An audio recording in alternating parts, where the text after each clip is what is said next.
Oke. Nah, itu kan waktu itu sempat lu transisi ke usaha cuci sepatu kalau gua nggak salah sampai Ya, itu beberapa cabang kan?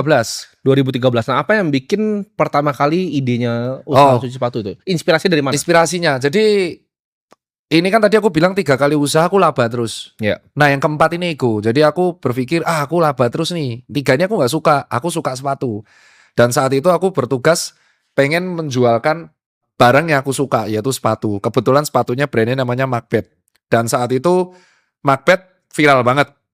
Belum, sekarang udah comeback tapi nggak seviral dulu. Dulu ada band-bandan namanya Blink 182 sampai sekarang masih ada. Jadi aku ngeborong Macbeth semua. Ternyata POV ku sebagai penghobi dan POV ku sebagai customer itu berbeda. Jadi aku cenderung kulak, kalau orang bilang pedagang ya kulak, itu yang menurutku suka, keren. Ternyata ya nggak works, nggak laku. Nah, itu titik rugi pertama. Akhirnya kenal di Kaskus, ada sebuah forum lagi. Nah ini nyelamatin tuh. Kita nyebut forum, ternyata forum itu namanya Sneaker Addict dan itu jual beli. Selain dia ngobrol tentang sneakers, dia jual beli sepatu bekas. Oke.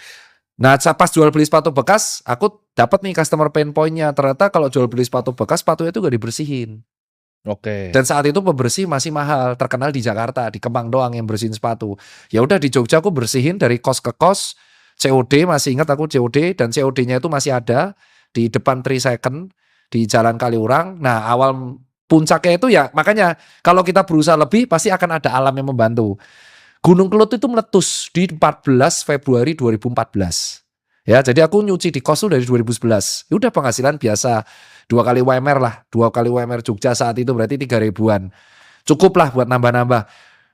Gunung Kelut meletus, abunya tuh ke Jogja. Aku tuh post foto before after di Instagram sama Twitter. Oh, Viral. viral. Viral, fotonya viral, ya udah the rest history. Habis itu aku September buat toko pertama, buat toko kedua, toko ketiga, dan aku setuju sama statementmu yang bilang kalau bisnis belum menjamin tete bengek, jangan ngajuin debt. Ya sampai sekarang aku belum punya debt. Oke. Itu setuju Menarik. dulu. Itu setuju. Aku suka statementmu itu. Iya. Itu aku nggak punya debt dan aku hanya muterin equity laba dari equity, aku puterin yang karena bapakku dosen ya aku low risk ya. Jadi equity dari toko 1 jadi toko 2, toko 1 2 jadi toko 3 gitu terus sampai sekarang. Oke, itu berarti yang cuci sepatu.